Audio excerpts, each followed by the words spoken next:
Check. How are you? Good. Yeah, well, yeah. It's a little cold out. She did.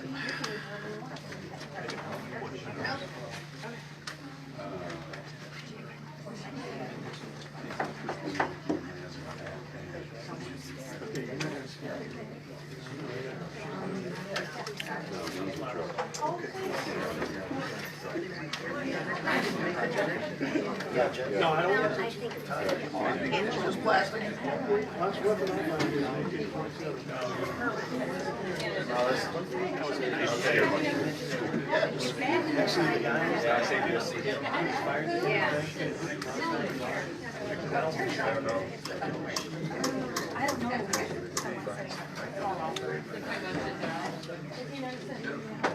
Okay, thank you. Matt, do you need a chair there or no? No, I'm all right. Thank you. Yeah, I don't know.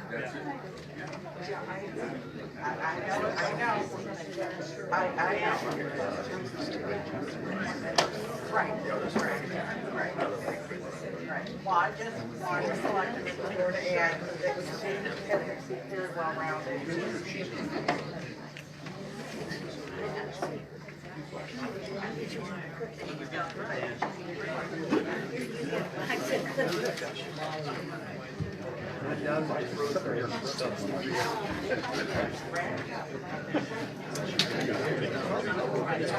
Good evening. If the people who are still standing want to find a seat, we're about to get started.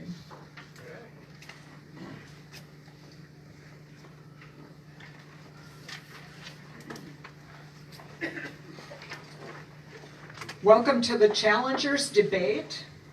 This debate is sponsored by the Sandusky County Democrats and the Jordan Watch. The Jordan Watch is a PAC that I am the founder of. We started it after the, the 2018 election. You can find us on the web or on Facebook and Twitter, and it's all the same name. It's thejordanwatch.com, all lowercase, all run together. If you just Google Jordan Watch, what you're going to find is a wristwatch company. So you can go there, and if you want to make a donation to help us with our efforts, what we're looking to do is raise awareness about Jim Jordan and eventually run attack ads against him in the district. So that's what our donations would go for. I want to thank the candidates who are here tonight for your commitment to better representation and for being here. Everyone had to drive a long way to get here. Just a couple of announcements before we get started. We did request that the heat be turned down a little bit in this room, but we don't have any further control over that, sorry. There will be one more debate that is sponsored by the Jordan Watch. It's going to be in Tiffin at 5:30 at the library in, did I say Tiffin? Yeah. Sorry. In Tiffin, it's Friday night at 5:30. Okay, so we collected questions ahead of time, and I'm going to ask those questions first. If we have time for the cards that have been collected, I will do those at the end. So here are the ground rules. The audience, please do not boo if you hear something that you don't like, but feel free to clap if you hear something that you do like. Each of the candidates is going to have 2 minutes for opening statements, and then they will have 1.5 minutes to answer each of the questions. We will rotate who starts first, and if anyone refers to another candidate during their statement, that candidate will have 30 seconds to rebut. At the very end, the candidates will have 1.5 minutes to make their closing statements. In the interest of time, I'm just going to read each question one time. However, if you want me to repeat the question when I get to you, you can ask for me to do that, and it will not take away from your time. So we are going to go ahead and get started with the opening statements, and we're going to start right here with Mike. Well, thank you, Janet, and thank you everyone for coming out today. I really appreciate it. Nice full house. My name is Mike Larson. I live in Plain City, which is down in Union County. If you've never been there, Plain City is the most honestly named city in Ohio.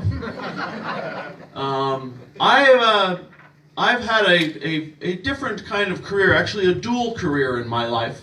I worked for 25 years as a television writer. I wrote for shows like The Drew Carey Show and Ellen and Two Guys and a Girl and Real Time with Bill Maher. But while I did that simultaneously, I was working in progressive politics. Worked as a speechwriter, wrote for a lot of different politicians, including Senators Tom Harkin from Iowa and Alan Cranston from California and Ted Kennedy. And then in 2008, my best friend and my daughter's godmother got elected to Congress, Jackie Spear, and asked my wife and I if we would go back to Washington to run her congressional office. So we sold our house in California and moved to Washington. We were there for 4 years, starting in 2008. So we were there as Obama came in, and we worked on the Affordable Care Act and the rescue of the audio industry and banking legislation. It was probably the most enjoyable 4 years in my career. I really loved it. And then I moved back to California to write on some more shows before relocating to Ohio, which is where my wife is from, and was the only thing she asked of me when I asked her to marry her was that someday we would come home to Ohio. So thank you very much. My name is Mike Larson. Hi, my name is Shannon Freshour, and I'm running against Jim Jordan, and that's the reason we're all here today, is because obviously everyone in this room wants to replace Jim Jordan. And I want to thank you all for coming out on a really bad night, and I want to introduce myself a little bit and tell you a little about who I am. I'm from Toledo, and so we're right down the road from you guys here. And the reason that I believe Jim Jordan needs to be defeated so badly is because he's actively ripping apart the social safety net. The things that are the most important, that are helping people live. My family has relied on those many times. When I was born, my mom left an abusive marriage, and because she wanted her children to have a better life than that. She was able to get job training and got off of welfare, but we still needed help. I ended up being one of the first Head Start kids in Ohio. So public school is incredibly important to me. This is actually the National Public Schools Week, and so that's something that I think we all need to really focus on, and making sure that we're protecting our public schools, because public schools are the cornerstone of every community. I also want to make sure that things like Medicare, Medicaid, and Social Security are protected. We have an administration and a congressman who are threatening to cut $800 billion from those programs. That's going to gut those programs. I also want to make sure that we're protecting people's rights to organize and to unionize and to protect the working people of our community, which are not being protected at this point. And so I hope that we have a lively debate, and I just want to thank you all so much for coming out tonight, and I want to thank Janet for moderating, and for the Jordan Watch, and for the Sandusky County Democrats for hosting tonight. Thank you so much. I'm Shannon Freshour. Bye. Try not to knock over your water there. Good evening. My name is Steve Perkins, District 4 candidate for the Libertarian Party. I know a lot of you may not be familiar with Libertarians, and if you've heard much about Libertarians, there's a good chance you might have heard some things that were maybe not right, depending on who you heard them from. But Libertarians are all about consent rights. Myself personally, I was born on a small dairy farm in southeast Ohio.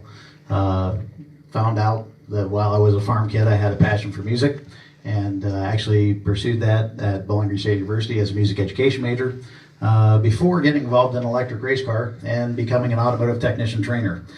So I've played the gamut there as far as roles there. I have a great appreciation for arts and stuff like that, and want to make sure that those things are maintained. Also, want to make sure that we have the same safety nets for everyone else that anyone else up here would want. The big thing comes into, are we getting what we're trying to achieve? And so I would like to take that opportunity to maybe explore some different ideas that you may not have heard before, that may seem strange to you because they come from a different voice, and have the ability to have a discussion about these things to actually see whether we're getting where we want to go or whether we're not getting where we're going to go. For example, welfare of $170 per day that the taxpayer pays, only $25 actually makes it to the individual recipient. And I would like to see something much better than that. And if that solution comes from outside government, it comes from outside government. If it comes from inside government, it comes from inside government. But the bottom line is, are we achieving the results of the intent of the legislation that we produce? Thank you. Steve Perkins. Oh, yes. We got one down there. I'd like to say thank you to Janet and the Jordan Watch and Sandusky County Democrats for holding this debate tonight. My name is Jeff Seitz. I am from Lima, Ohio. I am a proud Army veteran. I was a military policeman along with a unit armor in the military for 3 years. After leaving the military, I was a military spouse for a while. We rotated to Fort Benning, Georgia, where I was a DOD police officer, which is the same thing as a military policeman in the military. I was there for about 6 months until all of the troops came back from the first Gulf War, and then I went into warehousing, which is what I do now. I'm an assistant manager of logistics, a fancy word for shipping and receiving. For a company in Findlay, Ohio, I oversee 94 associates in the department.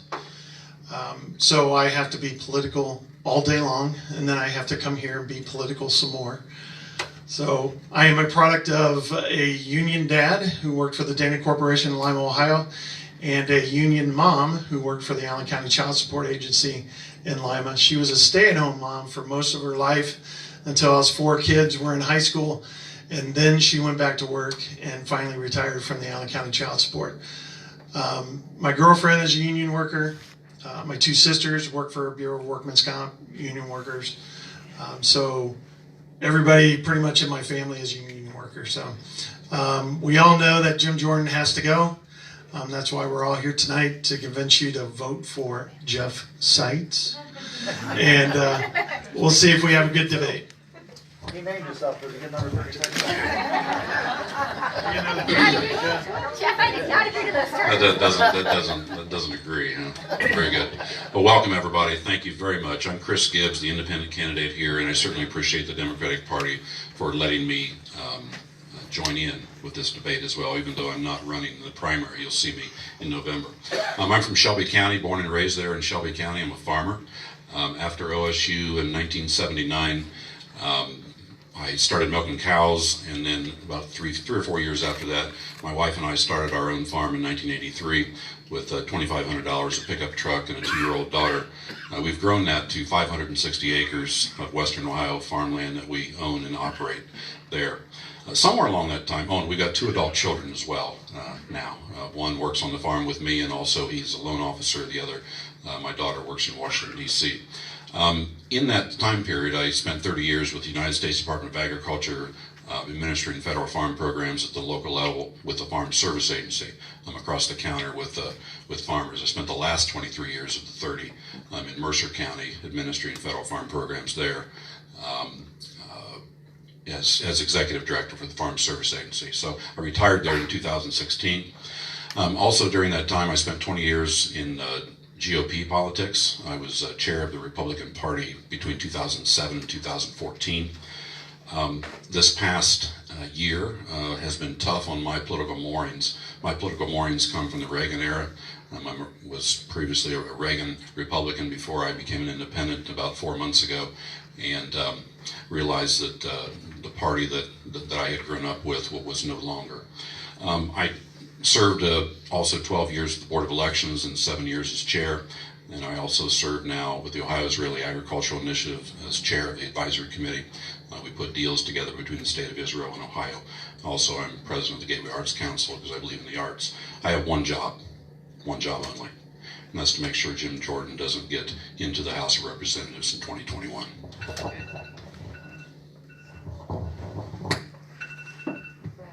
All right, thank you very much. I realized I didn't say my name, and in case there's anybody that doesn't know, I'm Janet Garrett, and I didn't put a name tag up here for myself because I'm just the moderator.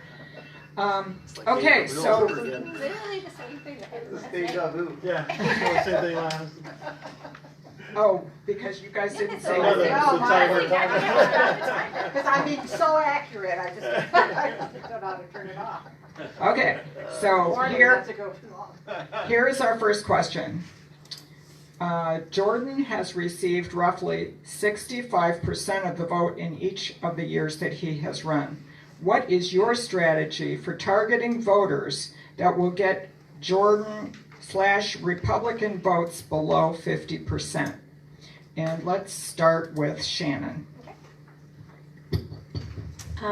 Well, I think that the strategy has to be, it can't be one person, it has to be all of us together.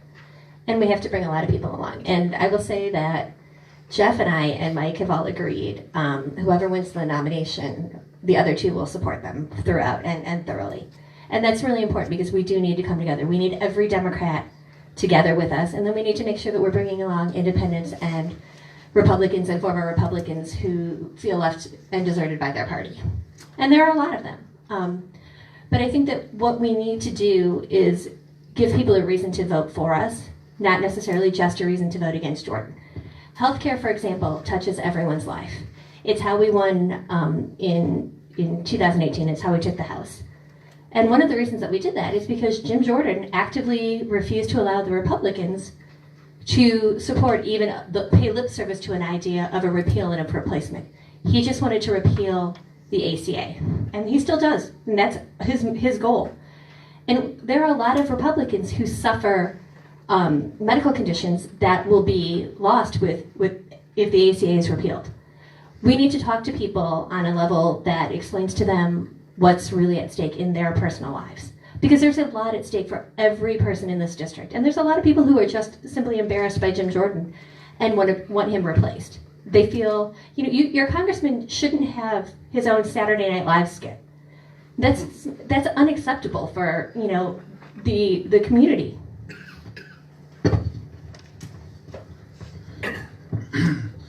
Well, I don't think I have to go way far out and announce that both sides are highly, highly polarized. Would anybody disagree with that? So the nature of this district is, and again, don't shoot the messenger here, but the Republicans have done a pretty good job of gerrymandering it in order to make sure that they have a firm upper hand in this district. And that's evidenced in previous elections, obviously not for a lack of good candidates on the Democratic side, but that still turns a result of a 2-to-1 vote, Republican to Democrat in this district. Now, one of the things about this in a highly polarized environment, there's often an argument about which side libertarians pull people from, and if you look at the actual facts of that, we pull equally from both sides. We neither pull more from Republicans nor more from Democrats, although if you ask either side, they have a pretty firm opinion of which side we pull people from. But at that point, libertarians have the ability to pull some from the left and some from the right. And it is absolutely correct that Jim Jordan has a lot of non-fans on the Republican side of things, and certainly a plethora of them on the Democratic side of things. And while I think you can get the left to go to the middle to Libertarian and the right to go to the middle to go to Libertarian, I don't think you're going to get a lot of Republicans to go all the way to the Democrat. It's unfortunate, but that's the environment that we're in. So I would wish that wasn't the case, but I feel that's kind of where we're at. Jeff Seitz again.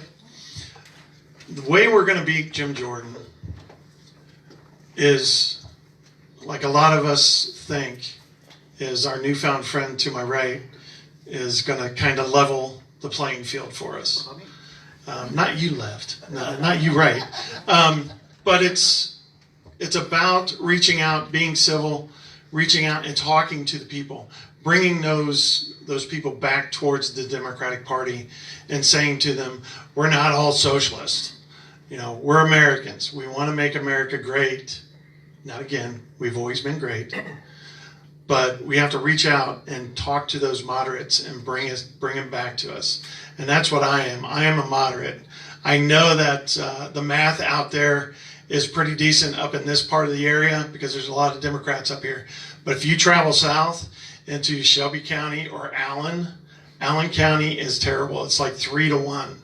So unless you reach out for those moderates, those independents, you are going to lose on a straight Democratic ticket, no matter what.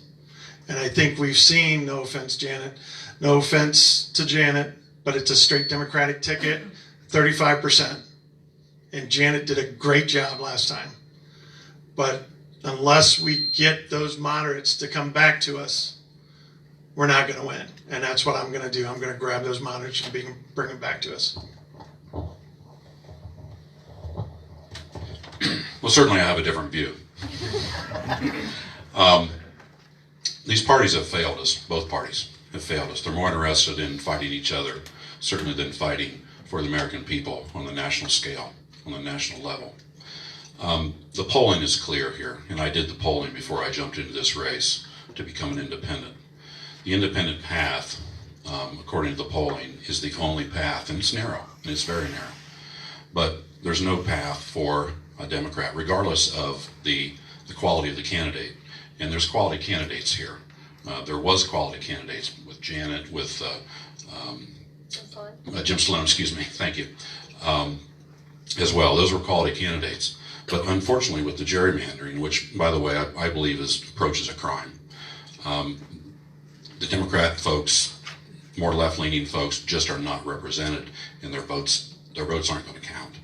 So the only way, the only path here is for an independent to appeal to the disaffected Republicans and the Democrats, who are going to have to make a choice. They're going to have to make a choice between a purist and beating Jim Jordan. And I'm that option. And I'm the purist. A progressive Democrat can absolutely win this district with 3 candidates on the ballot. There's different ways of running. One way is you assume that the pool of voters never changes. And every 2 years, we have to fight over the people that voted 2 years ago. The other way is that you run a progressive campaign, an exciting campaign. You talk about the things that Democrats really care about, like getting assault weapons off the street, funding Planned Parenthood, stop pulling babies from their parents at the border. There's this talk going on as if Democrats and Republicans are two sides of the same coin. No, the Democratic Party, we have values that are very, very different than Republicans. And that's how I'm going to win. I'm going to run a progressive campaign and going to attract new voters to our side. All right, thank you. And here's your next question. How can Jordan's voting record in Congress be used to convince District 4 voters that you are a better candidate? And let's start with Steve. Well, there's a couple different angles you can go with this. Depends on which group you are talking to. For one, I don't think I have to go into great detail about some of the moral haphazards that Jim Jordan is facing right now. That if you talk to people on the right, which I do, they find very concerning. On top of that, he signed on to $1 trillion omnibus bill that's going to be funded on the backs of our grandchildren. So on that side, you can definitely have that angle that way. If you want to talk to Democrats and those on the left, there's almost an infinite supply of things that you can say to them. You almost don't have to say them at all. So I would think that there's no shortage of things that you can say to those voters to help win them to your side. But one of the other ones is, again, if we're talking surely a tactical point of view, the numbers are what they are, and again, don't shoot the messenger. It had absolutely nothing to do with the gerrymandering side of things, but reality is reality, unfortunately.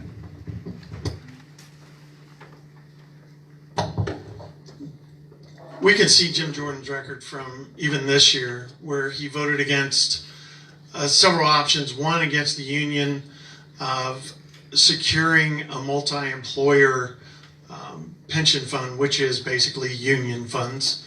A lot of unions are on good ground with their pension plans, but he voted against it. The other one is lowering prescription drug prices, which he voted against. So based on those two things, we can see what his record is. On the flip side of things, we also know that he has never introduced a bill by himself. And that in itself speaks volume, that he doesn't really care to introduce anything into the Ohio 4th that would help his constituents. I think those two things are the main things that we should be voting Jim Jordan out of office. Regardless of whether we're running or not, he should not be in office. He is not doing his job to the American people.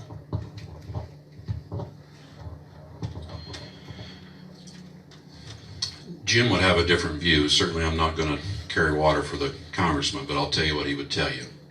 And when we get to the debates with Jim Jordan, he'll tell this, and then I'll refute it. What he will say is that I didn't come to Congress to pass legislation. I came to Congress to make sure we had less legislation, and he will stand behind the fact that he hasn't passed anything. My rebut of that is that people in this district expect production, because every day they got to get up, they got to put gas in their car, they may have to take a child to preschool, maybe to school, what have you.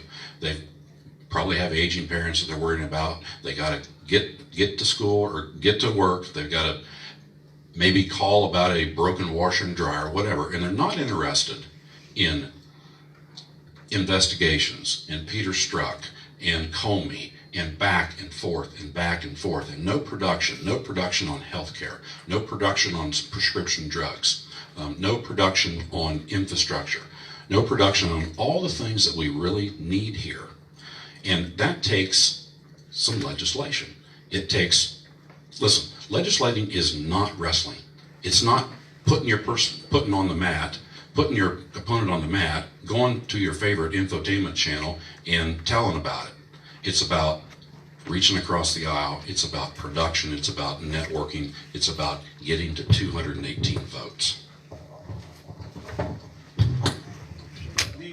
The congresswoman I worked for was the gold standard for representative as far as I'm concerned. Jackie Spear holds town hall meetings every month. She fights for her... Yes, it's on. If I move it up to me, it was feeding back. That's why I'm keeping it down here. That's okay. She holds town hall meetings every month. She fights for her constituents. By show of hands, who would say they have substandard internet in the community where they live? Right? Pretty much all of central Ohio. Well, there's a program through the Department of Agriculture that will run broadband to small rural communities, and then a local entrepreneur can deliver it to the homes. There's a project going on in the district to the west of us, in Bob Latta's district. And the reason? Because they have a congressperson who fought for them. I have no love for Bob Latta, but at least he is doing the bare minimum of representation. Jim Jordan doesn't even ask for the money. It's our money. It's our tax money. And he's the best friends of the president. All he has to do is pick up the phone, but he won't. Because if the federal government ever does something good for us, that would hurt Jim's anti-government brand.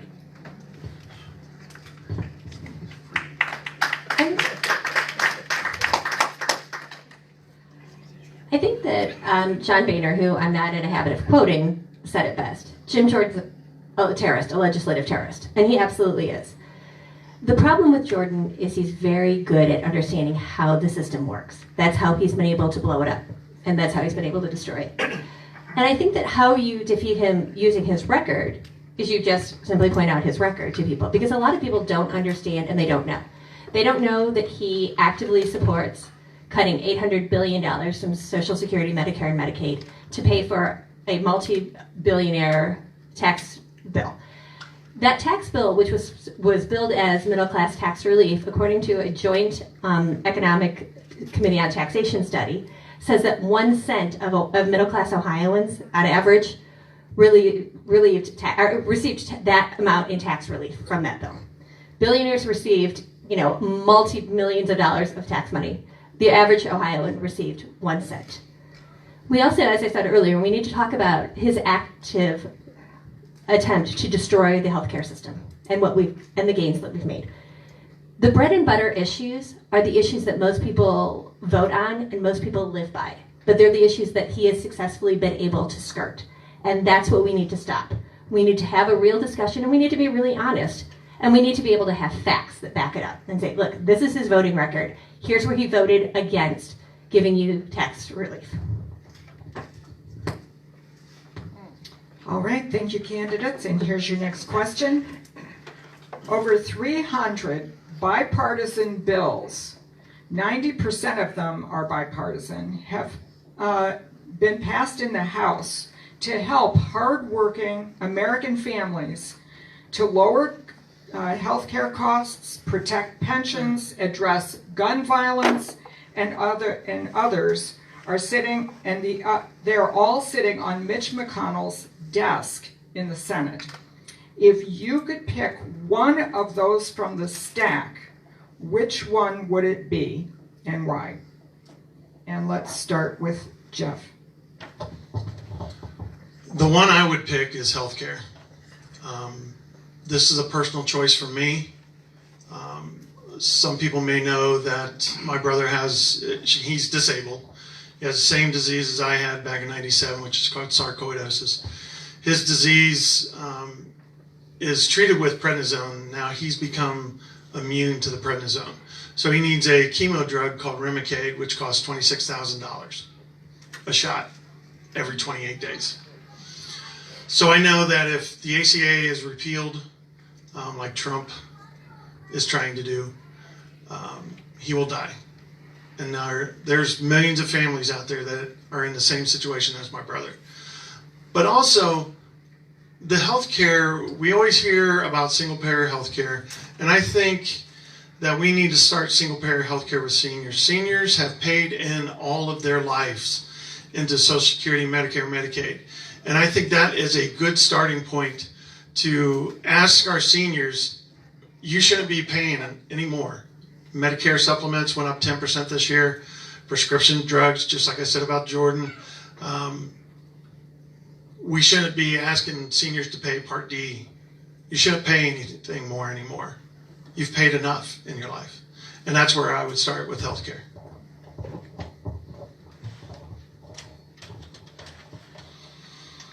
And I appreciate the healthcare comments. I'll just pick another one out and speak to it because it's important.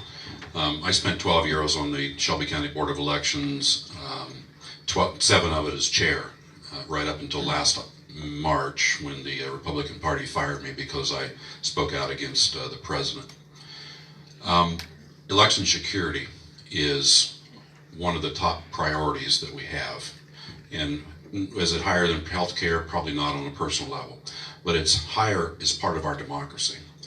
And the worst thing that can happen to an election system is when people lose trust in it.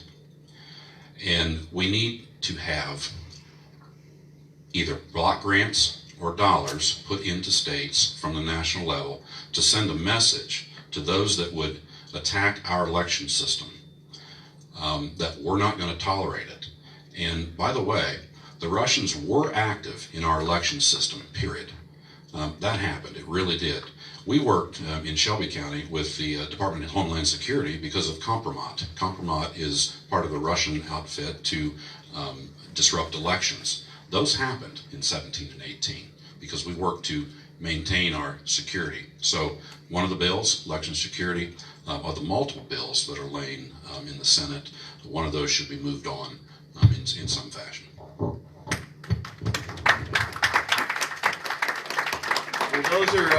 Those are both good ones. I think I would go with the PRO Act, which stands for the Protect the Right to Organize.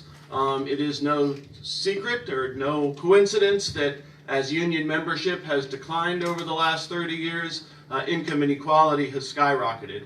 So many of the towns here in central Ohio, these towns with these gorgeous courthouses, you know, these beautiful buildings, and you know that there was money in these towns at one time, but it wasn't necessarily rich people, it was union people. It was just good union jobs. And I think we need to start being actively working to increase the number of union jobs and to protect those who have the jobs and protect their right to organize.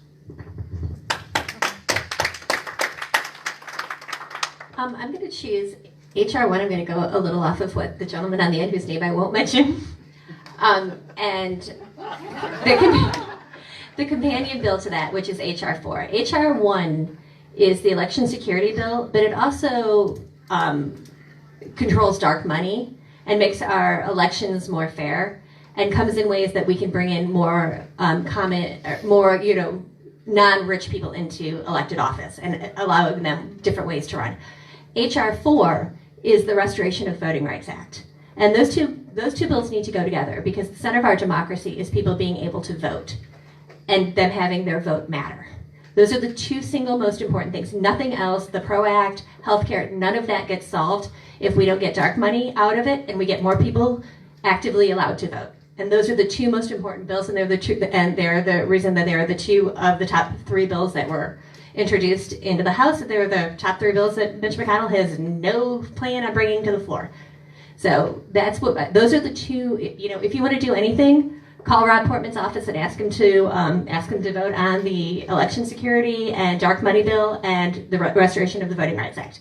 He's not going to do it, but at least you will have done something, and it will be documented. And remember, if you can't vote, you can't participate in democracy. If you don't have money in our democracy at this point, you can't participate. Jim Jordan has $2.5 million worth of dark money. That's what we're all fighting against up here.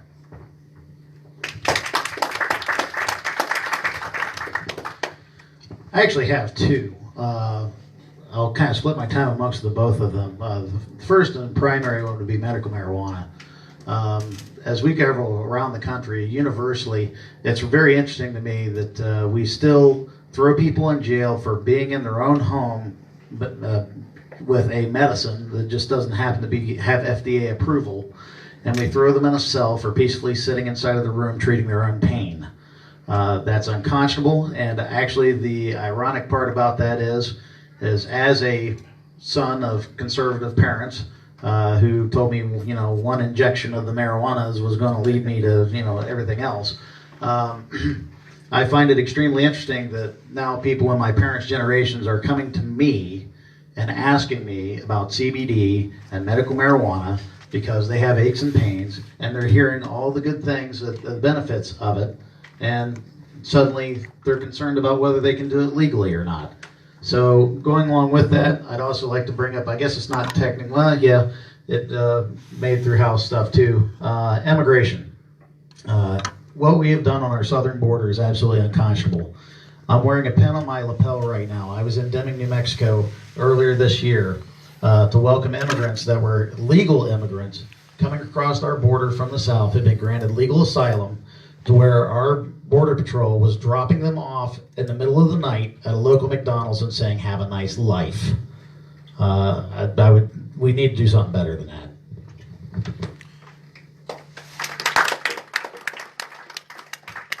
All right, thank you, candidates. And here is your next question. Do you support national referendums? And we'll start with Jeff. No, Jeff went last. Okay, Chris. I apologize, Janet, but is there anything to be more specific than that? Is there something specific? Are we talking the process, or are we talking? What are we talking about here? Same question. Yeah.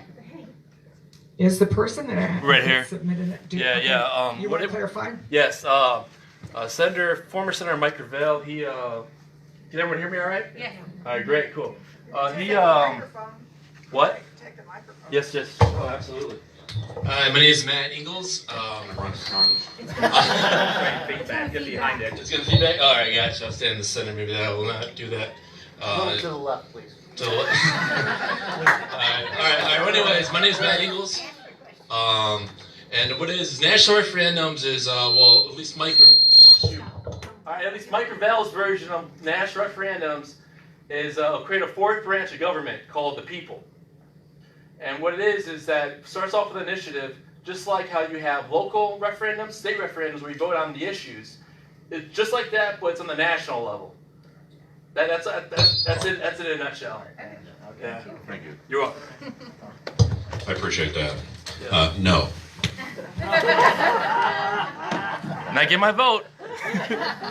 Sorry. Long time I don't think we need national referendum. I actually just think we need members of Congress to do their job. I grew up in a state that has a very active referendum problem, problem. It is a problem. What has happened recently is that talk about dark money. There's even more money that goes into referendum. At least candidates have contribution limits that we can take. The problem with most referendums recently is that they're run by an industry. It's very seldom that you get an actual citizen-led referendum.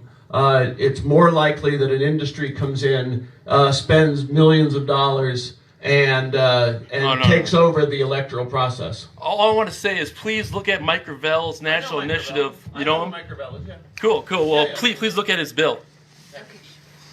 Well, we have a national referendum system. We have a constitutional amendment process. Those are national referendums, and we made it. We obviously made it very hard because we have a huge population. So, the ERA amendment was finally passed. The 37th state, 38. But every constitutional amendment is a national referendum. We make it difficult because of rewriting the organic law of this country has to be difficult because it has to match what the vast majority of people in the country want.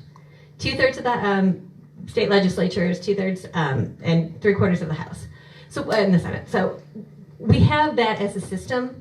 It's very difficult because we need it to be difficult. If it was easy to rewrite the Constitution, people would do it all the time.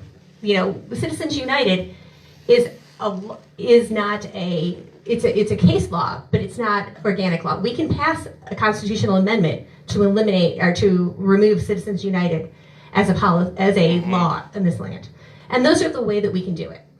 All right. Referendums. So thank you. Okay, so I would say I would agree with most of the other sentiment up here. I would also add that one of the things that I find concerning about referendums, at least as they exist right now, is how some of them are worded in their titles. It's almost a guarantee that whatever the title of the referendum is, it means the exact opposite of what it says. Doesn't matter which side it comes from. It's almost has become a matter of deceit. Rather than a matter of principle on those referendums. Now, that's not a problem with the referendum process, the process itself, but just pointing that out there. But again, I agree with the other members of the panel here that in general, we do have a way of instituting such things through the Constitution. We've been given the ability to do that. But that being said, when I look at the mess of what referendums can be at the state level, I almost shudder to think of what they could become at the national level.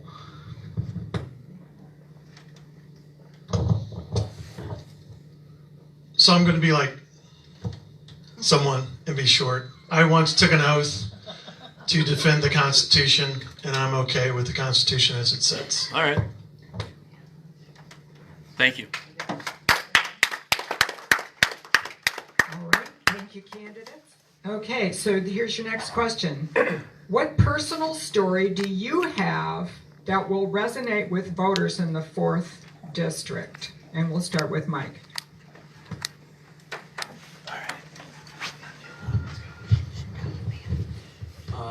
I joined my first union when I was 14 years old. I got a job selling peanuts at a ballpark, and I was told on my first day that I had to join the Teamsters. And I've never met a 14-year-old who wanted to pay union dues. I was angry. I didn't want to be a Teamster. I didn't want to pay dues. I didn't understand why I needed it. It wasn't like I was going to retire as a peanut vendor.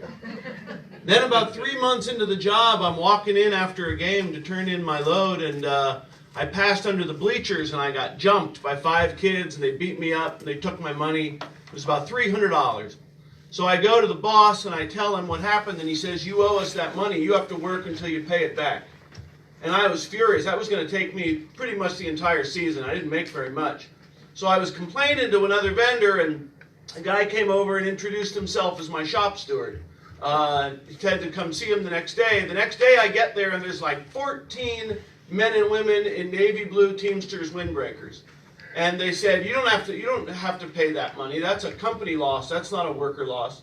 And on top of that, they made the company hire a security guard so guys like me didn't get jumped.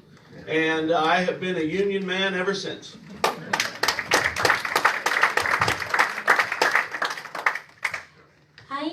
As I said earlier, my mom, when I was born, was on welfare, and she'd been able to get job training. And I think the fact that we've been able to work our way from welfare to the middle class really is the story of almost every family in the 4th District. In particular for me, when we got off of welfare, my mom maintained the job that she had as a medical secretary. At that point, you could actually raise 2 kids working as a medical secretary, and a lot of times she worked nights bartending or waitressing. I actually learned to count, counting her tips in the morning at the kitchen table before I went to school. So she would hand me like all of the stacks of the dollar bills and the 20s and whatever she earned, and I would have to count it out. But the single most important thing for me was my education, and my mother really strived for that. And as I said, I was one of the first Head Start kids in Ohio, which taught me how to learn. And I know how important these programs are. That's why I'm so passionately supporting universal pre-K, because those are the programs those investments that were made in Ohio, that people made in Ohio when I was a toddler and a small child, are the investments that we're not making for the next generation. From where I went from there to here is the struggle of being an Ohioan. It's how we move forward. And we need to make sure that we're making those same investments in children for the next generation and the next generation. I saw a little girl here come in, and she looked maybe about 10, and these are really important lessons of being part of our community. And so I want to make sure that we are focusing on those things.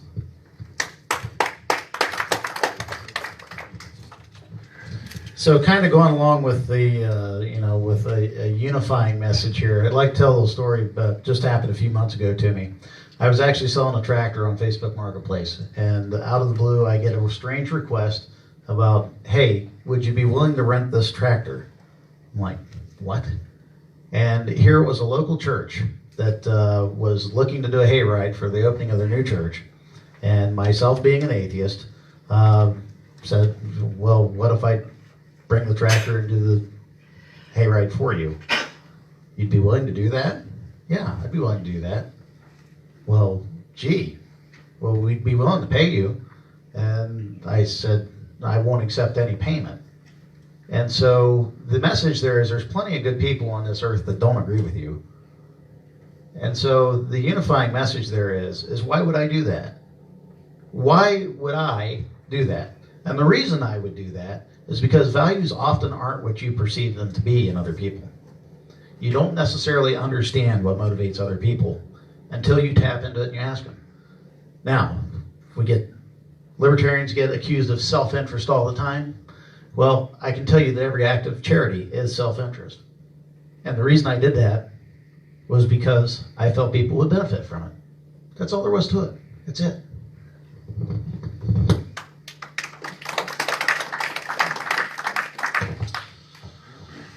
So I don't have multiple degrees. I've never been on TV, haven't been a teacher, and I'm not a farmer. But I am an average American. I work for a living and I work hard for a living.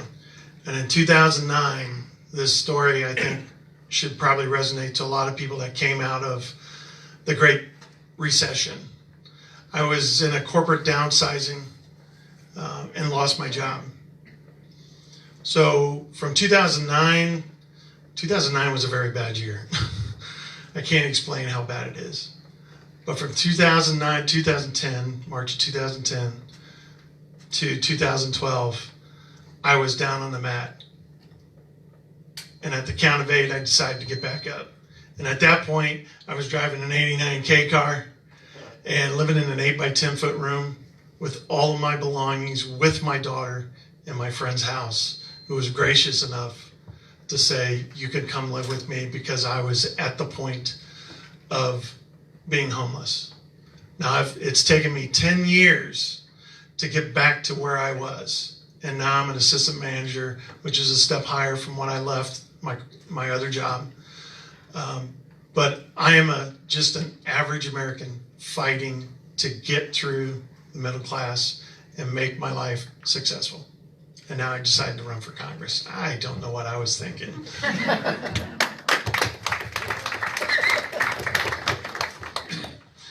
Thank you. I chatted earlier that certainly I'm a farmer, and that gives me the ability to speak to the large rural community that's here in this district. My goal when I started farming, my wife and I started farming, was to put together a base of acres that we could move down through the generations, and that's generally how farmers work. I was through 1980. I was farming in 1980 when we had the Carter embargo, and it ruined our markets. And I was building storage in 1985 because we had too much corn that we couldn't keep, but we had to keep it off the market. I went through all those issues, and so that's why I spoke out against trade heavily against the president and the administration, because my congressman wouldn't do that. He wouldn't stand up for agriculture and say that we were getting the raw end of the deal on the trade and the tariff and the tariff retaliation. So I've taken that mantle myself, and I'll continue to do that. I will continue to stand up for agriculture. I know the business. I've been involved in it for all of my adult life. I believe that agriculture is a national security interest, and it should be protected. It should be supported, and I'll never, ever back off of that, and that'll give me the ability to speak to our rural communities. Thank you.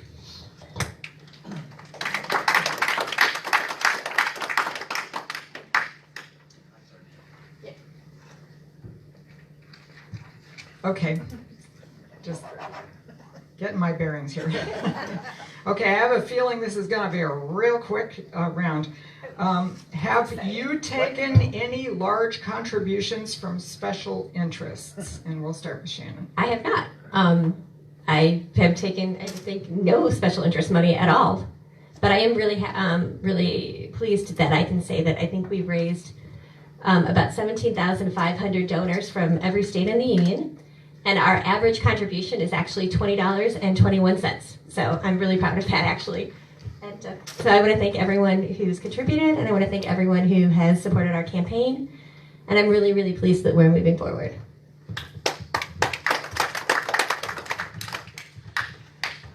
Short answer is no. I'm a proud thousandaire.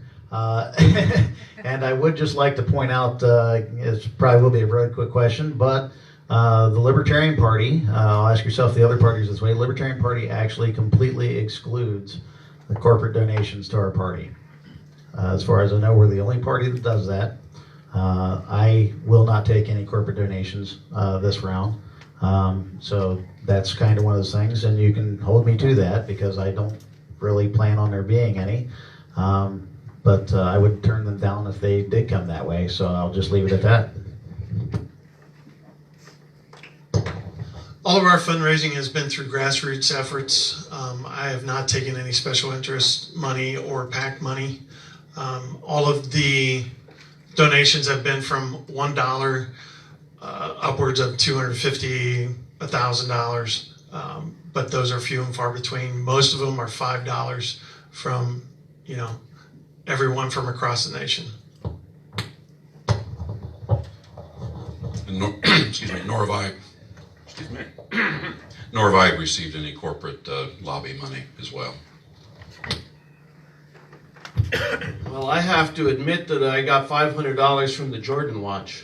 Yeah, thanks, Janet. You're setting me up to look bad.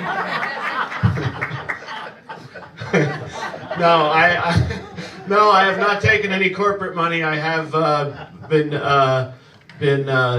many members of my union have endorsed me, but that's by individual contributions.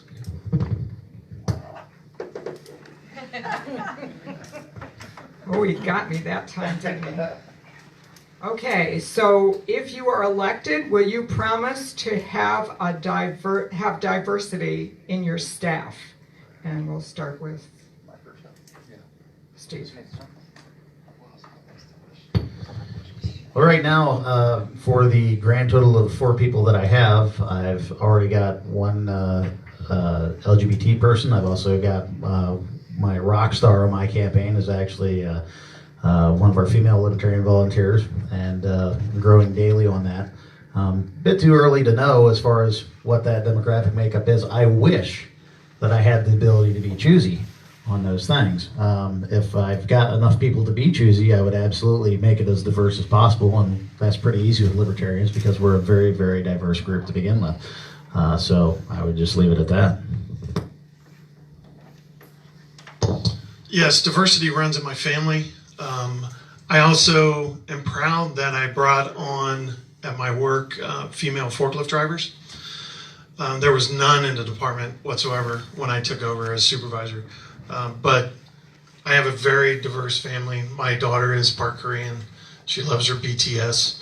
I have black cousins, have Hispanic cousins.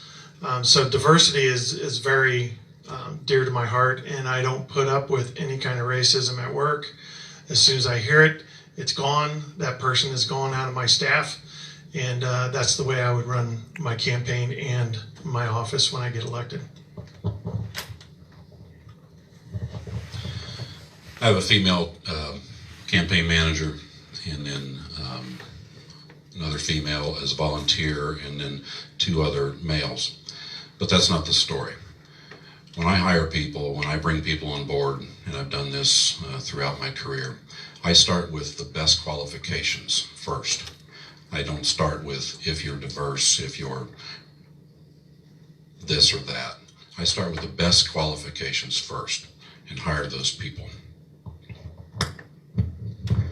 Yes, I think you have to be proactive and look for diversities of backgrounds, not because you're checking a box, but because, especially in legislating, having a diversity of life experiences is really important.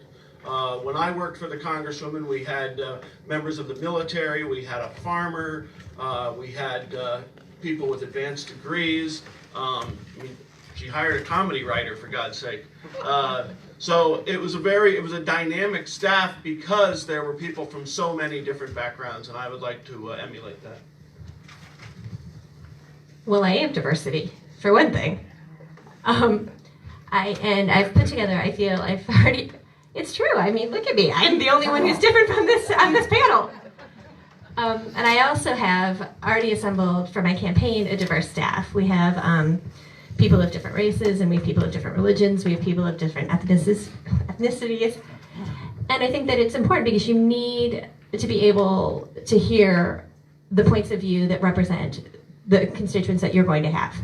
And people bring their own experiences, but we also need to make sure that when we're talking about diversity, we're talking about bringing in people who are in the LGBTQ community, and we need to make sure that we're bringing in people who have different economic experiences as well, and different, whether they be union or whether they be, formerly homeless, whether they're veterans, and a variety of experiences, because our district has a variety of people, and we need to make sure that we're touching each of them, and making sure that we're giving them all a voice.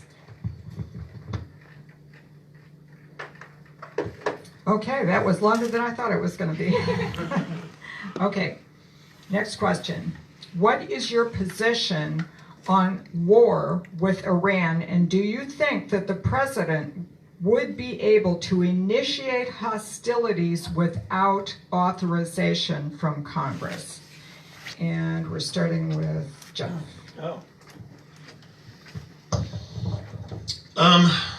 We all know that Congress has the power to declare war. We've seen since the Reagan era, the war powers increase president by president. And even though Soleimani, or I think that's his name, was a bad man, he should have been taken out. I believe the president should have consulted the Gang of Eight. The idea that the president thought these lawmakers would have leaked that information out is ridiculous. I think it's just showing disrespect to Congress in itself that he's shown all of his presidency. But a war with Iran, I don't think we should go to war with Iran. They are a large army. They are a war army. They've fought Iraq to stalemate. So I think we need to do diplomacy first. It was working before until Mr. Trump came along, and I think it could work again. So, peace. I'm going to generally agree with my friend to the left here. The War Powers Act has changed over time because the definition of war has changed. Look back at World War II, even just as recent as World War II. Everybody understood that we were going to declare war, we were going to commit troops, it was going to be on the ground, it was going to be in the air, it was going to be at sea, etc. That certainly, it was appropriate to get congressional consent. But war has changed with the onset of terrorism. What the president did to assassinate a terrorist, I have no problem with. I do agree with my friend that the Gang of Eight should have been consulted. Beyond that, I wouldn't have called for taking that action to Congress. Yeah, the problem is we were still operating off the authorization to use military force that was passed after 9/11, and we used it for everything. I would be, as a congressperson, I would make sure that we protected Congress's rights under Article 1 and for any president. I think, well, let's be honest, if I end up being in Congress, it means the Democrats did really good this year. So I would imagine we're going to have a Democrat in the White House, and that's when it's most important, I think, is for members of Congress to police their own party, because every president has abused those powers, and we think it's fine when it's our guy, but when it's someone else, suddenly we raise the alarm. So I would be a strong proponent for reining in the executive, no matter who it is. I just want to make sure I got it completely. What is your position? Oh, sorry. What is your position on war with Iran, and do you think the president would be able to initiate hostility without authorization from Congress? I think I do not support war with Iran. I believe that we should try everything we can to get back into the Iranian nuclear deal that was working. It was bringing the Iranians to the table and to the world community. It was making sure that their people were eating. So I believe that that's how we do it. I do not believe that the president has the right to attack Iran without a new AMUI or AM, whatever the code. AMUF, thank you. Sorry. I think I'm getting sick, so my brain is like, all these letters are sort of coming together. And so I'm sorry about that. No, I think it's just the flu, which is actually going to kill us all anyway. No, seriously, like, this is a legitimate statistic. 16,000 people have died of the flu this season. To completely change the subject, I'm sorry about that. But I think that what we need to do is we need to retain congressional powers. We need to go back to actually forcing forcing the administration to live under a budget and a strict budget, because the ultimate power of Congress is the purse string. And we're literally allowing the administration to write checks and to spend the money without it being authorized. And I think that's where the real power should be controlling the administration.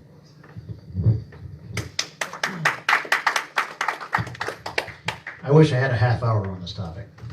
So libertarianism, before it is a political party, is a philosophy, and one of the key tenets of libertarianism is the non-aggression principle, and that is that the only justified use of force is the repulsion of force that's initiated against you.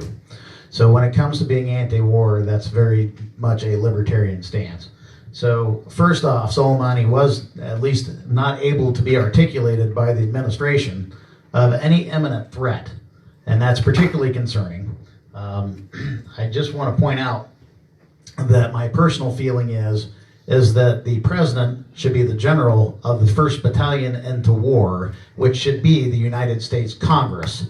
Because if it was a war worth fighting, then there should be no opposition to them signing up to do it. But it's never them that go.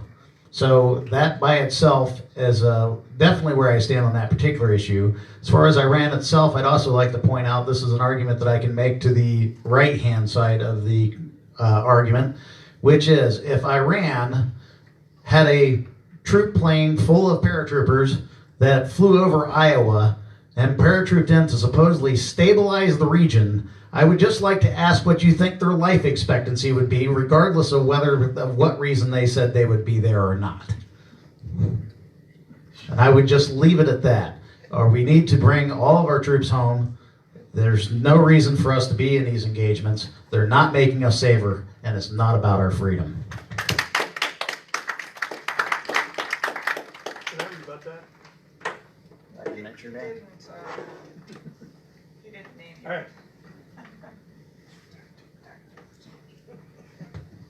But it's okay, because the next question is related, so you'll get your time, okay?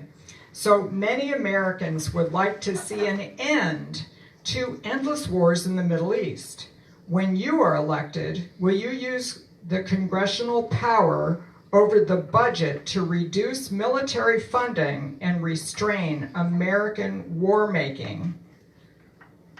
Okay, so Chris, you're first. I was just taking some notes.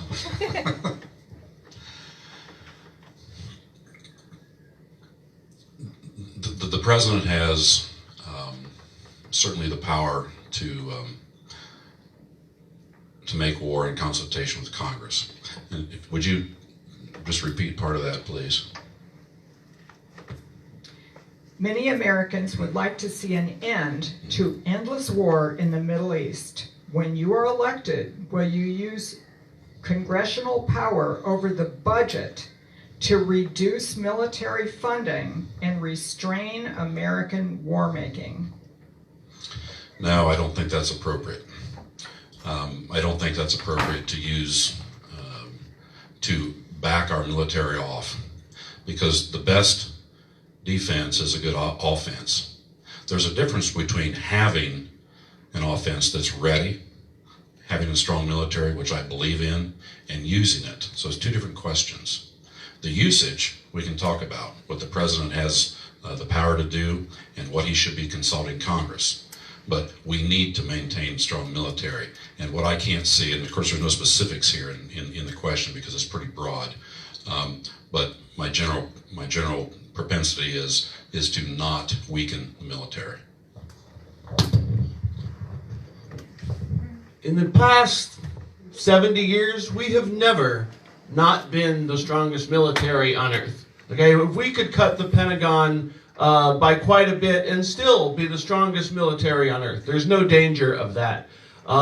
What Trump and Jim Jordan, the Republicans, have done now, they don't make the military stronger by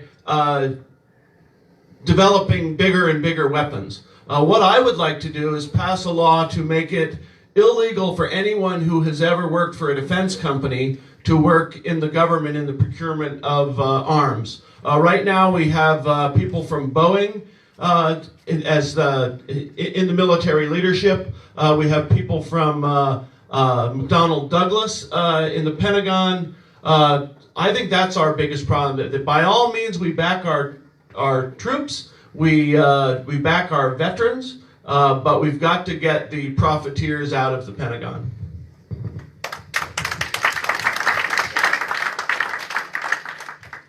In the Trump budget that Jordan supports, there is actually an expansion of nuclear arms, of building new nuclear arms, because apparently that's something that we need in 2020. I actually read a study today. It was talking about how China has very few nuclear weapons because they've never felt that they needed them, but there's a concern now among foreign policy experts that the Trump administration, supported by Jordan, is going to goad them into a new arms race between the U.S. and China. I absolutely, as I said in the last question, which I had no idea that this would be the next question, but I absolutely believe that Congress should control Pentagon budgets, military budgets, to a strong degree, and they should make sure that pockets of money that are kept for the president's basically using for whatever he wants, those need to be curtailed significantly. We need to make sure that as Congress people, the first and most important responsibility we have is to protect the people's money and make sure that we're spending it appropriately. So yes, I absolutely would do that.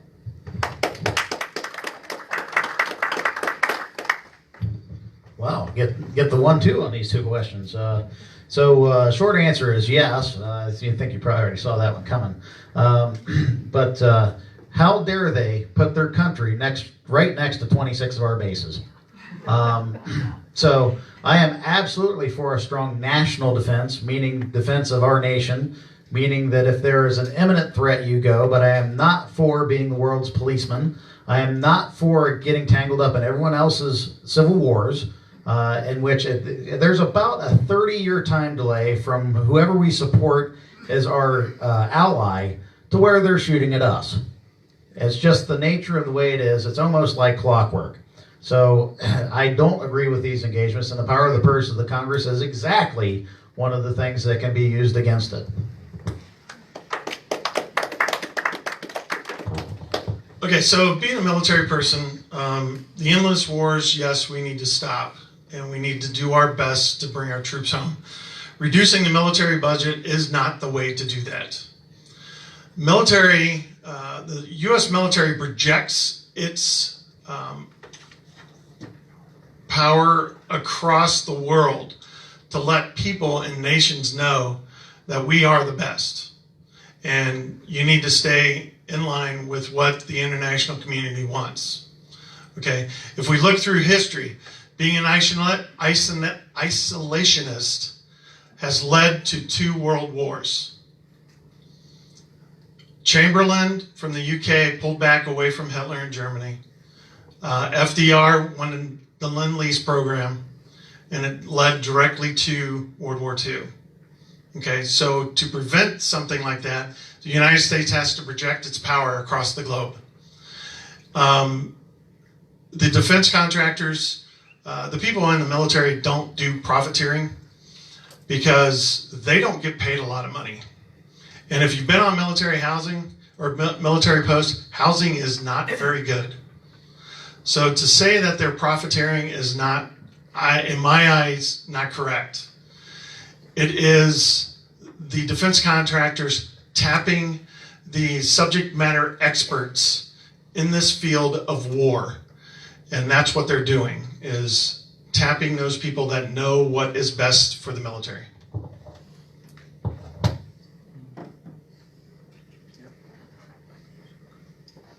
All right, thank you, candidates. Next question is, what kind of health care plan do you support? Medicare for all, or what and why?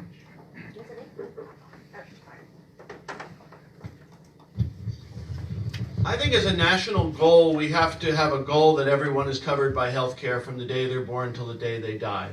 How we get there is the question. And I have been endorsed by Demand Universal Health Care, which is Senator Sanders' health care organization, even though I have not endorsed Bernie Sanders. Because I've worked on health care. I was there when the Affordable Care Act was being worked on in 2009 and 10. And the day that President Obama gave up on the public option was a dark day for American health care. And I'm a big fan of President Obama, but that and letting the insurance companies off the hook and letting pharma off the hook really caused a lot of trouble. So I want to get into that. I know this issue inside and out. My boss was on one of the relevant committees, so we were working on it every day. So the goal is a Medicare-like system for everyone, but I want to make sure we get there smartly. One of the big problems, too, that we need to untangle is that a lot of union members have excellent health care in lieu of salaries, and we need to make sure that they don't go backwards on any kind of national program. I just want to correct something. Obama didn't give up on those plans. The Republicans betrayed us.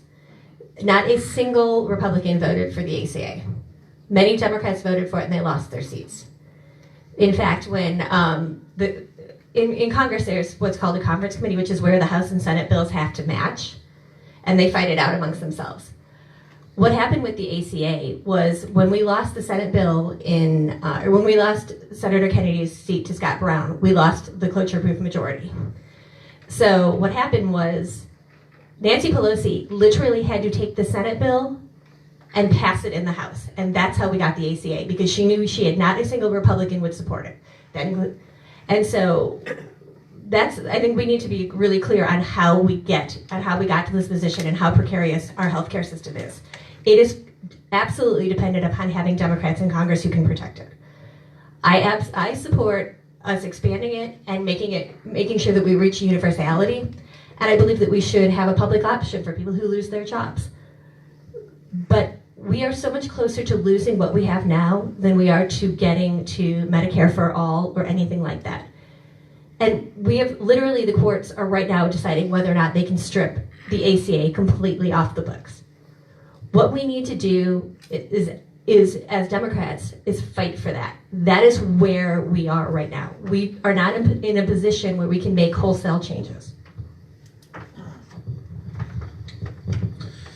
Since we started off talking about the ACA, I just want to point out that if you are down on your luck enough that you can't afford to make your mandatory ACA payment, you receive a fine. That seems counterproductive. But anyway, libertarians are going to be against the ACA because it's forced to buy a product. Universal health care is, I think, a laudable goal for anybody, and I don't know of anybody that would be against everyone's health being protected. The question is how you do it. And I'm open to all ideas on that, but I just want to point out that using the welfare model, you're talking about a 7-to-1 ratio of waste as far as what actually gets down to the bottom by the time it's all done. Government's inefficient. I mean, that's the bottom line. I wish it weren't the way. I'm not overtly against government just because it's government. But it has to work at the end of the day. It's not enough to just say we want to do these things. It matters whether it actually hits the ground and whether it actually accomplishes the goals that you're trying to achieve. And I don't think the ACA did that for a minute. Okay? So I do want to point out that there are other ideas out there. I'm open to them. If they're government, they're government. If they're not, they're not. But I think that mutual insurance is not exactly a new idea. So at work we have a process called 5S. It is a improvement process. So I equate that to the ACA that we currently have in place. We use that and we improve upon it. And we keep moving ourselves towards single-payer healthcare. And I alluded to it before that we start with seniors. Seniors, we go to seniors, do the single-payer healthcare. We learn our lessons and we apply it to the lower income, even though the ACA applies to a majority of them right now. So then we start squeezing towards the middle. And I think as the middle class starts to see that this will work, it's not going to be, taxes out the you-know-what, then I think everybody will eventually get on board. But this is going to take time. It's not going to be done in the next 2, 4, or 10 years. This is a process that we have to keep moving towards, and we have to keep moving America towards it.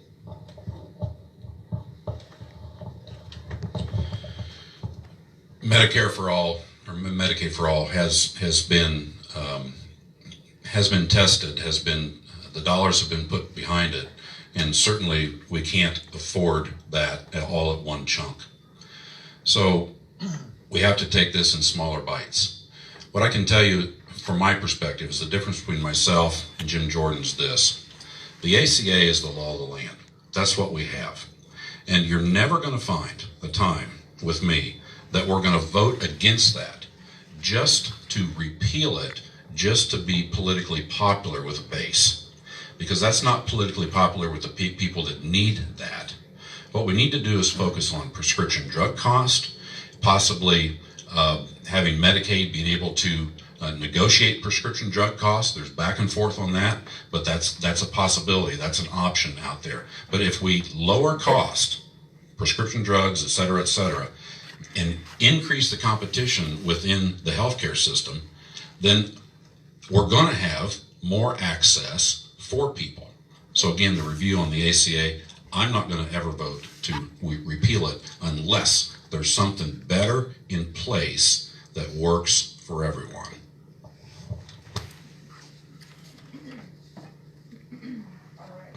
We're running out of time, so this is going to be the last question. What is your plan to improve access to quality education and make college more affordable? As I said, this is always an issue that's really near and dear to my heart. The part I left out and what Jeff was alluding to when he said you have multiple degrees, I have been lucky enough to take my Head Start education that taught me how to learn, and then I graduated obviously from high school, and I got a bachelor's degree and I have a master's degree in American government specializing in congressional and federal policy making. And that's when he said you have multiple degrees, that's what he learned. I also have, thank you. I also amassed $230,000 worth of student loan debt, and it has affected, it's amazing. Everyone in the room is just like, it always goes, wow. And it's literally affected every single decision I've made as an adult. We have to, making college affordability is imperative. I believe that we should have a system where you shouldn't bankrupt your future to get the degree that's supposed to set up your future.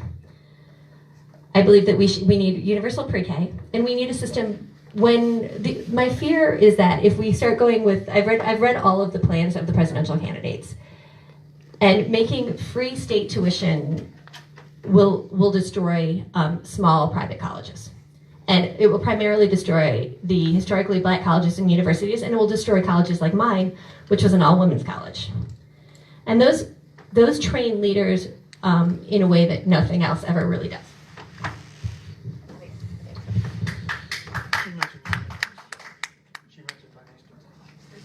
Yeah, because I said I was commenting on what he said.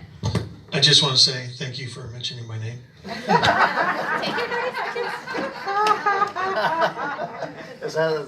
That's from mine. Are you done now? Okay. Well, while we're engaged in that kind of silliness, I want to ask Mike Larson what it's like to work for a fine libertarian like Drew Carey. Anyway. But anyway, I'll give him a chance for about that later. Anyway, education, obviously an issue near and dear to my heart as well. I'm a 25-year educator. I've taught high school. I've taught private college. And I'm currently, after this debate, hightailing it to Virginia to teach a class at 8 o'clock tomorrow morning in Richmond. So I've got a little bit of a drive ahead of me. It's going to be a long evening. But anyway, I want to point out that first off, I had college loans too. I paid them off. I still remember the video that I scoffed at when I took out those loans. It was a video that I had to watch that emphatically told you that you must pay them back. I understand the difficulty in paying those back, and I am absolutely in favor of, why does our government charge our students interest? That's the one I don't get. I mean, you can certainly, provide the financial vehicle without penalizing them with interest. I don't have a problem with that, but I'm also firmly, obviously, as an automotive instructor, I'm all for trades. I was told the entire time I was growing up, you won't be anything unless you went to college. And now what we have is an absolute stark shortage of people in trades that can come right out of school and not have to take on those obligations to make a good living for themselves. And so I would like to encourage us to look at those other options as well because of efficiency. Oh yeah, No, Drew, you're absolutely right. Drew is a libertarian, and he is also one of the nicest men on earth. So I can tell you that. Drew has actually endorsed my campaign and has been reaching out to other Ohioans to support it. I was running. No, true. I'll tell him. In fact, Drew's endorsement is second only to Mary Ellen Withrow's this time around in this campaign. I'm very proud of that one as well. Okay, so I believe that education starts young. Public schools, I went to a public school, my daughter goes to a public school. I am wholeheartedly in support of public schools. Charter schools, not so much. So when my daughter graduates in a couple of years, she could have the equivalent of an associate's degree in college. It's just us hop, skip, and a jump to a 4-year degree. Now there's several ways we could do it. Military service, Peace Corps. We can go into specialized fields like mental health. We need more mental health professionals out there. I'm on the same bandwagon as Steve as interest. My niece, her first year loans at Kent State has put on $3,000 to her loans. That is just crazy. We should lower that interest rate to 0 while our children are out of college with low income trying to pay all these bills off. So we should put these interest rates at 0 for like 5 years, and then a lower interest rate of 1% for another 5 years. Anything to help our children succeed in life and not have a mortgage and then can't afford a mortgage. And by the way, I have an associate's degree of applied science, which means I have a photography degree. Do I get my 30 before that? You can do it right now. Sorry, I handed it. I could not. I was going to ask for him to say my name, and he did. Cool. I just, again, want to reiterate that one of the things that I'm big on is efficiency. And sometimes, first off, I am a believer in the free market. And if public school education is the best education, then they have little to fear from competition in the market. And I also believe in a parent's absolute right to decide where their child gets to be educated. That's something that's not flexible with me because it is their right. They are the custodians of their child until they reach the age of consent.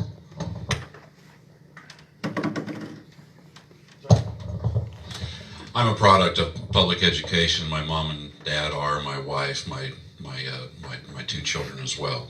I am backing teachers 100%, public employee teachers. There's no better folks on the earth. Community colleges are where the action is these days. And whatever the federal government can do to ensure that we promote community colleges and encourage folks to attend community colleges and support those, we're all going to benefit. Lorain County has one of the best community colleges around. It is a gem. My goodness sakes, they have culinary arts there and the whole 9 yards. It is absolutely fantastic, and you can get a degree there for cheap. That's the best way we're going to compete against the larger universities is competition. They're going to have to get more customers because they're going to end up in a community college. So I guess that's where I'm going to quit right there. So. Well, there's the 2 areas you asked about first education. So K through 12, I think the federal government has to work to equalize school districts a little better. My daughter goes to an excellent school in Dublin City Schools, really a great school. But just a couple miles away in Columbus, the schools are failing. And it's just because I happen to be able to afford a nicer house than the people in that area of Columbus. And that's wrong. And I think both state and federal government have to work to make sure we bring it up, not make Dublin schools bad, but to lift up these the poorer school districts so there's more of equality of education and opportunity. And in college, one of the bills that Congressman Spear introduced my first year with her was to go back to the old rules on student loans where there were no penalties on student loans if you were late for payment, and W. Bush took that away and allowed banks to charge penalties and compound interest, and for it to be counted on your credit record when it used to be not allowed to be used against your credit. So that was one of the first things. It was in a Republican Congress. It didn't go anywhere, but I think that's a very important issue. All right, thank you, candidates. We're going to go to the closing statements now, so each candidate will have an opportunity to say what their website is or anything that you didn't get a chance to say, and we'll start with Steve.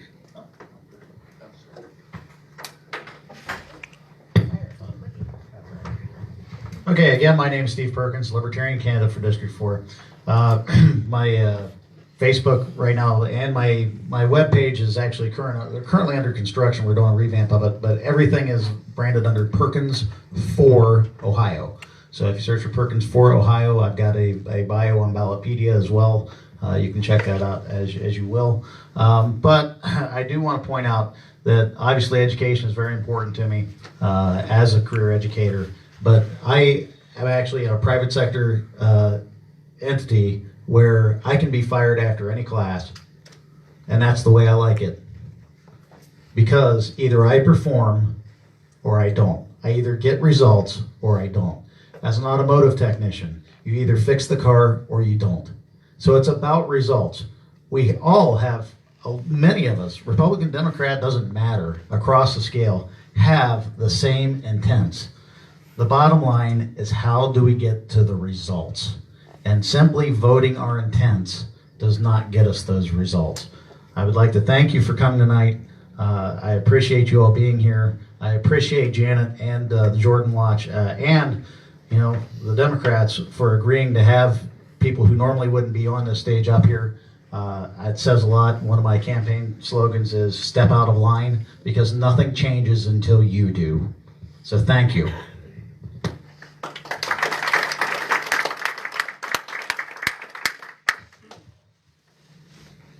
So each of us have a different point of view on how we should run campaigns.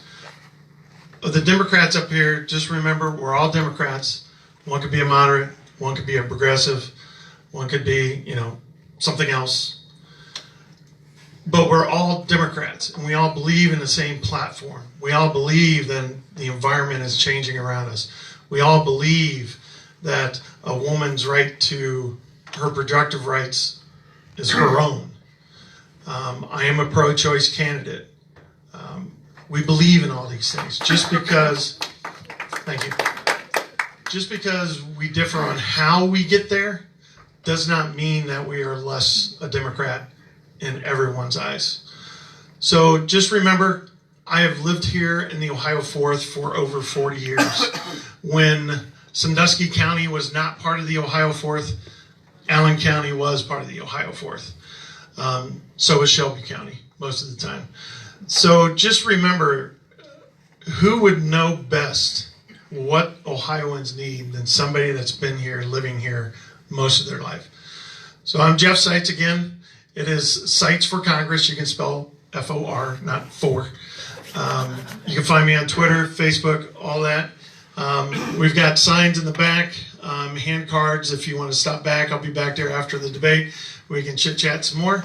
But remember, Seitz is the best.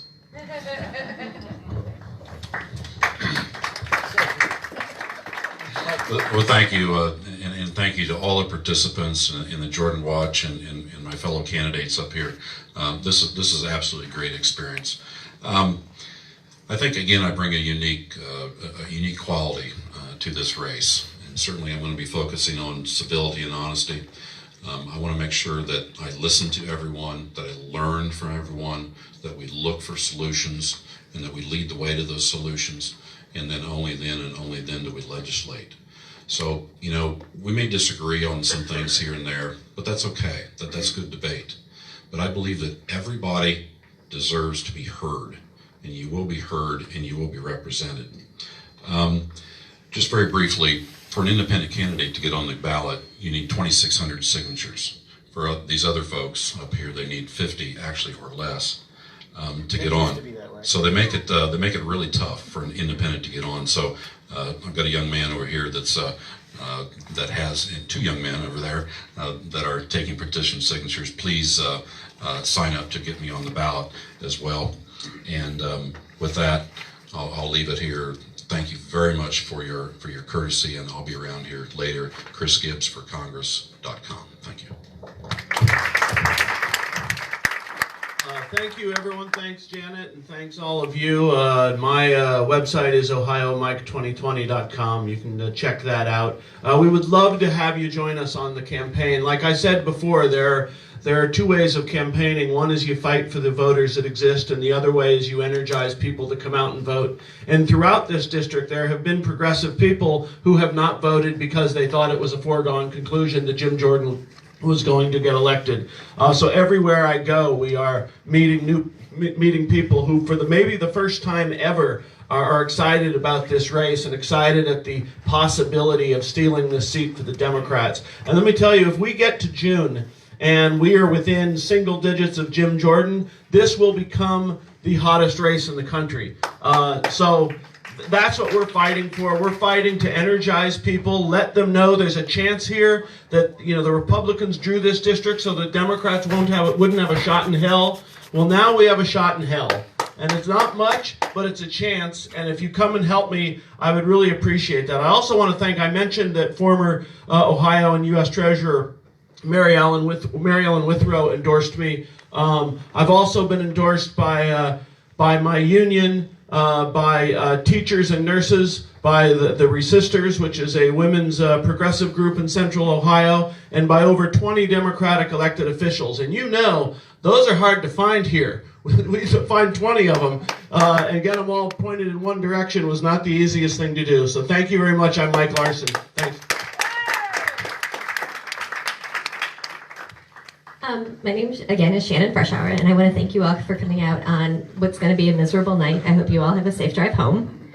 I want to thank Janet and the Jordan Watch. I want to thank Kathleen and the Sandusky Democrats. And I want to thank you, as I said, I want to thank you all for coming, but I want to thank you all more for participating in the process. This is how we beat Jordan. We all come together. We all, have a lively debate about policy.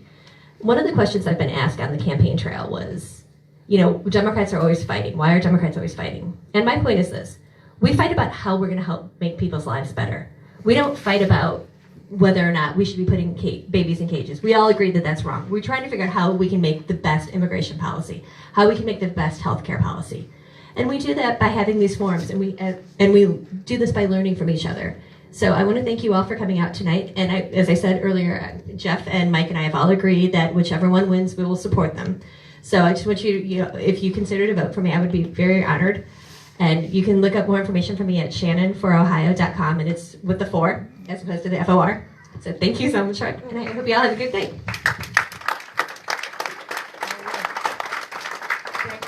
Yes. Kathleen has an announcement. Real quick, just for clarification, I'm thrilled that we're appreciated, Sandusky County Democrats, but this was also sponsored by Sandusky County People for Peace and Justice and Sandusky County.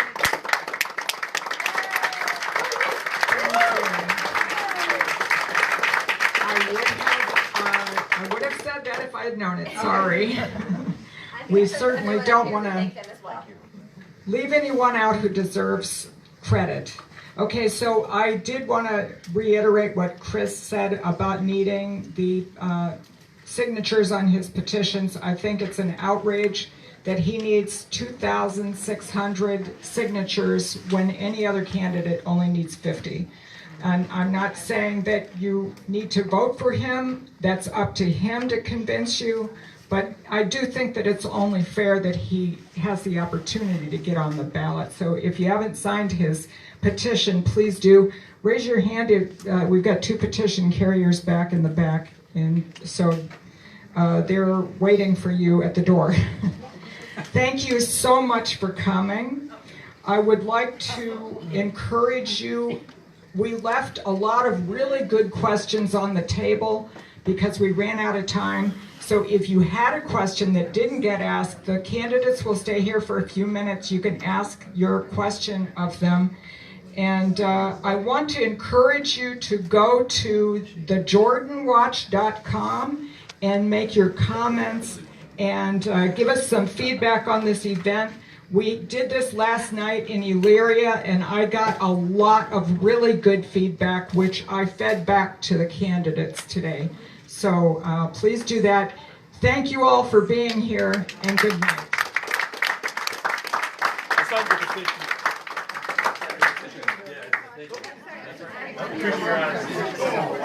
You all right? Yeah. Good. All right. All day, man. Yeah, and I want to say thank you for your honesty. I really appreciate